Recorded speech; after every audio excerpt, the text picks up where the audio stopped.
Hey, good morning, good morning, good morning. I'm saying that have a good conversation, quick conversation with you. I was in the Word this morning. I was in 1 Corinthians chapter 1 and around 4 through 9, right? And I was just reading, and it was talking about the gifts. And I'm using this chapter for a basis of this conversation, but I'm going to do a teaching on it that goes deeper into it. I was having a conversation with somebody, and I said, we're doing church wrong, right? We're doing church completely wrong. I don't think church is meant for us to be set and preach that and all of this and all of that, and then we use our gifts in the church, right? I think, especially when you read Paul's writing, he kind of like, Paul is talking about church and how it should be established. A lot of times, I think we really don't like Paul. In the body of Christ, I don't think we really like Paul teachings a lot, because Paul come against a lot of stuff that we're doing in the church today. And Paul was coming against a lot of stuff they were doing in that time in the church.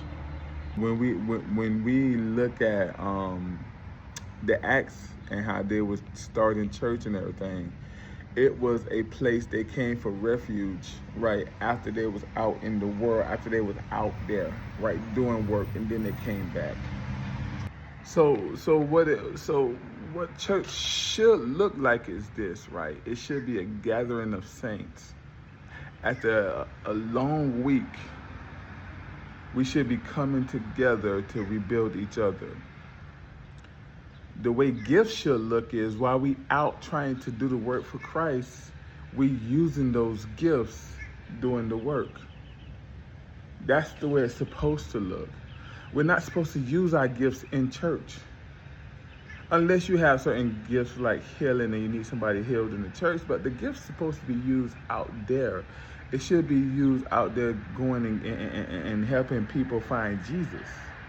That's what the gift should be. So we're going to do a more extensive teaching, especially when you get into the book of Acts.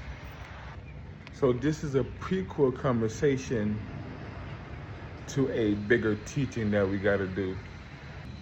There is a lot of falseness that we do in the church that doesn't come from biblical, but we defend it, and people are going to defend it.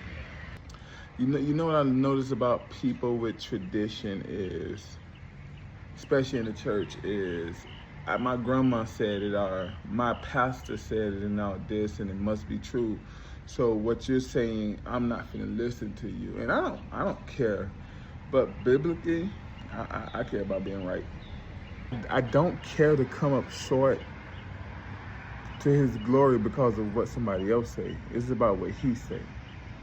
Remember, God love you. I love you. God bless.